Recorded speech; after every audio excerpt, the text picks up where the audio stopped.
Lectura del libro de Isaías.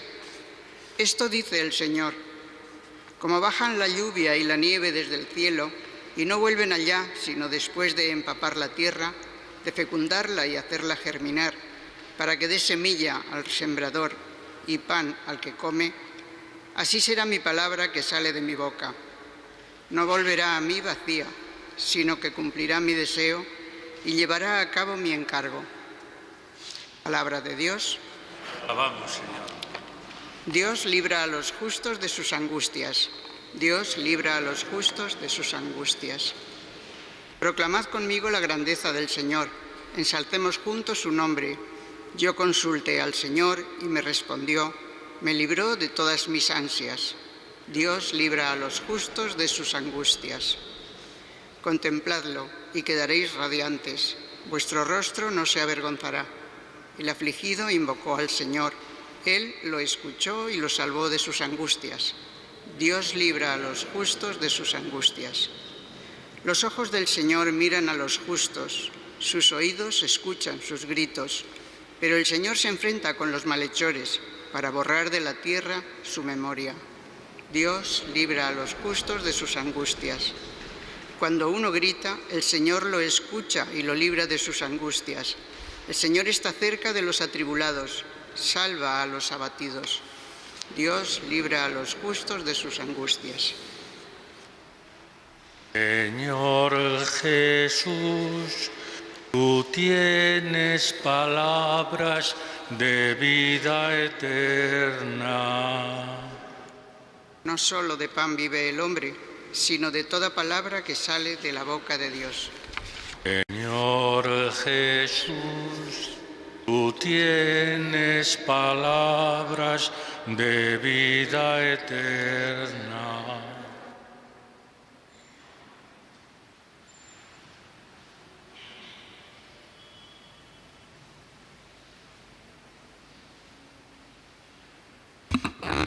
El Señor esté con vosotros.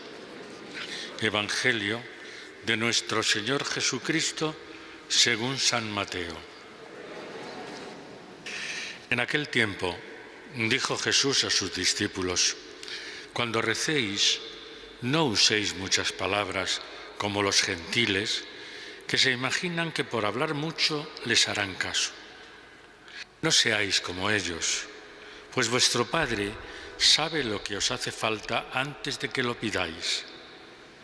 Vosotros orad así: Padre nuestro que estás en el cielo, santificado sea tu nombre, venga a nosotros tu reino, hágase tu voluntad en la tierra como en el cielo. Danos hoy nuestro pan de cada día, perdona nuestras ofensas, como también nosotros perdonamos a los que nos ofenden. No nos dejes caer en la tentación y líbranos del mal. Porque si perdonáis a los hombres sus ofensas, también os perdonará vuestro Padre Celestial. Pero si no perdonáis a los hombres, tampoco vuestro Padre Celestial perdonará vuestras ofensas. Palabra del Señor. Sentaos un momento. Como sabemos, y además repetimos muchas veces, la Cuaresma tiene 3 dimensiones, que son la del ayuno, la de la oración y la de la limosna. Hoy la palabra de Dios incide sobre todo en la oración que es la que nos hace relacionarnos, intimar, por decirlo así, con Dios. Así en la primera lectura, que nos habla de la palabra y la compara con esa lluvia fina que cae en el mundo y que va calando, empapando poco a poco la tierra, y eso hace que fructifique, que como dice la lectura, para que dé semilla al sembrador y pan al que come. Es esa palabra de Dios que en medio, como estaba el pueblo de Israel, en la época de Isaías, el pueblo que está en el destierro, que está en la opresión, sin embargo la palabra de Dios no le abandona. En medio de las dificultades, en medio del sufrimiento, en medio del dolor, la palabra de Dios sigue estando presente en el pueblo para que el hombre abra su corazón a esa palabra y pueda fructificar, pueda, como dice la palabra, la lectura de hoy, empapar nuestro corazón para así dar fruto, dar semilla al sembrador y pan al que come. Así será mi palabra, dice el Señor, no volverá a mí vacía, sino que cumplirá mi deseo y llevará a cabo mi encargo.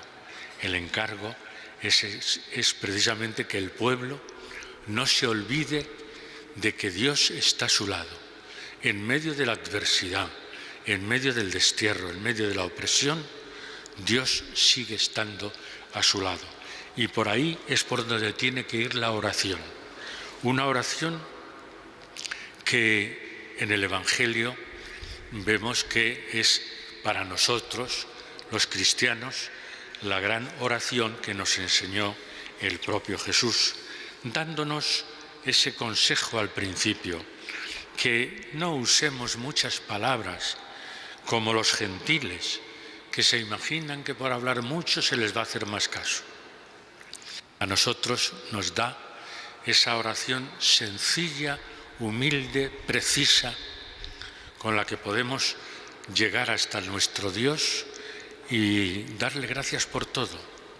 Primero, para reconocer nuestra filiación divina, llamándole Padre, Padre nuestro que estás en el cielo.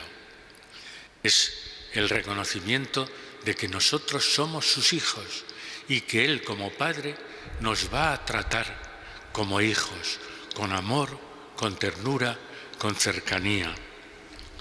Y a continuación hacemos como 3 afirmaciones.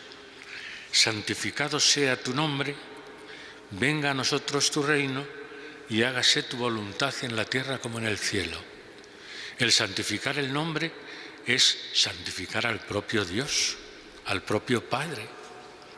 El decir que venga a nosotros tu reino, si recordáis el Evangelio de anteayer domingo, cuando Jesús empieza a predicar después de las tentaciones, nos dice, el reino de Dios está cerca. El reino de Dios es Él mismo, el propio Jesucristo.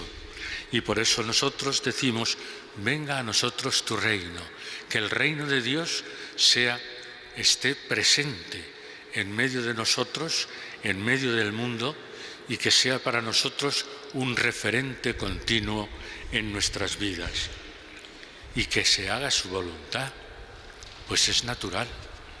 Es que el creyente está abierto a lo que Dios le pida, no a lo que nosotros queremos, sino a lo que Él nos pida a nosotros. Ese venga a nosotros tu reino, el hágase tu voluntad, nos tiene que hacer a nosotros también reflexionar. ¿Queremos de verdad reconocer, queremos de verdad comportarnos en la vida según la voluntad del Padre o según nuestra voluntad? Nosotros tenemos que preguntarnos, ¿oramos bien? ¿Oramos de corazón? Porque así como al principio del Evangelio de hoy Jesús dice a los discípulos que no seáis como los gentiles que hablan mucho, pero luego después, sin embargo, no hacen mucho caso, tenemos que preguntarnos también nosotros. ¿No rezamos el Padre Nuestro en la misa todos los días, a veces de una forma un tanto rutinaria? ¿O lo hacemos de corazón, sintiendo lo que decimos? ¿Oramos bien? ¿O por el contrario, nos dejamos llevar por la rutina? Y a continuación de esas 3 afirmaciones, hacemos 4 peticiones. Danos hoy nuestro pan de cada día. El que nos sustente también su palabra, pero que también en los afanes de cada día, en el devenir de cada día, también tengamos la bendición del Padre, para que podamos ganarnos nuestro pan, para que Él nos dé el pan de cada día y para que perdone nuestras ofensas. Es verdad, somos frágiles, somos muy vulnerables, tenemos muchos defectos. A veces tenemos muy buena voluntad, pero como somos frágiles, pues caemos en un montón de defectos y de pecados y de ofensas. Perdona nuestras ofensas y ponemos una condición, como también nosotros perdonamos a los que nos ofenden. ¿Perdonamos de verdad a los que nos ofenden? ¿Erradicamos de nuestro corazón todo lo que sea rencor, odio, distanciamiento hacia los demás? Tenemos que hacernos estas preguntas. ¿Perdonamos a los que nos ofenden? Y así termina el Evangelio. Es como una postilla que hace Jesús, porque si perdonáis a los hombres sus ofensas, también os perdonará vuestro Padre Celestial. Pero si no perdonáis a los hombres, tampoco vuestro Padre perdonará vuestras ofensas. Volvemos a hacernos la pregunta, ¿perdonamos a los que nos ofenden? ¿Somos los cristianos portadores de perdón, de misericordia, tal como el Padre lo es con nosotros en el mundo en que vivimos? Son preguntas que tenemos que hacernos. No nos dejes caer en la tentación. La tentación no es mala. El caer en ella sí. El dejarnos llevar por ella sí. Vuelvo otra vez al Evangelio del domingo de anteayer. Jesús se va al desierto para ser tentado. Por lo tanto, Él mismo, como todos los humanos, y Jesús también es humano en este sentido, acepta la tentación, pero no cae en ella.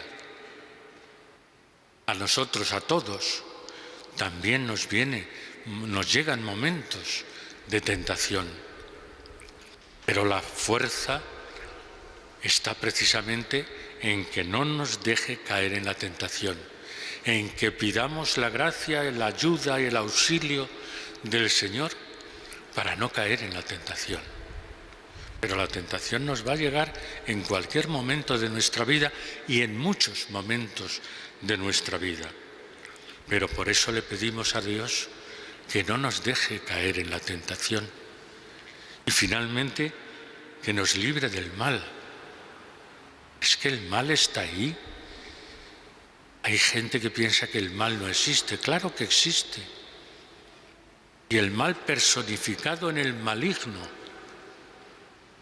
en Satanás, en el diablo, está aquí también entre nosotros.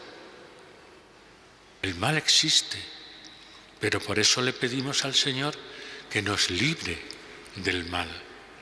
Como veis, es una oración, la del Padre Nuestro, sencilla, humilde, precisa y que al mismo tiempo, reconociendo lo que es el reino de Dios y lo que es la voluntad del Padre y abriendo nuestro corazón a ella, al mismo tiempo le pedimos que nos libre del mal, que seamos capaces de perdonar como Él también nos perdona.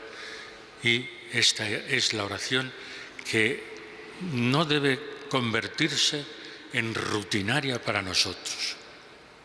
Como sabemos también, esta es la oración comunitaria, pero luego hay otro tipo de oración que es la oración personal, la oración en la que en el silencio quizá y lejos de todo ruido y de toda distracción, también podemos acercarnos e intimar con Dios por medio de esa oración.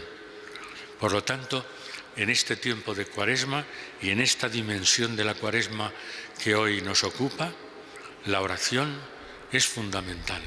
La oración personal, la oración en el silencio, pero también la oración comunitaria.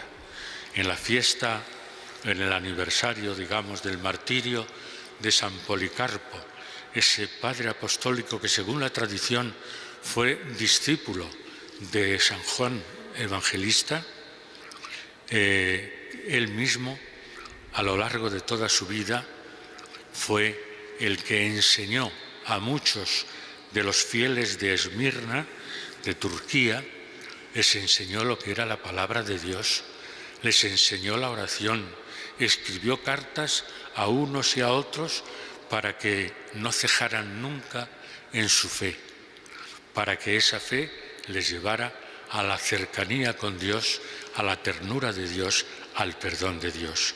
Pues bien, en esta Eucaristía, por intercesión de San Policarpo también, nosotros le pedimos que nos dé su gracia, nos dé su ayuda, nos dé su auxilio para estar cada día más cerca del Señor, que nos ama y nos perdona.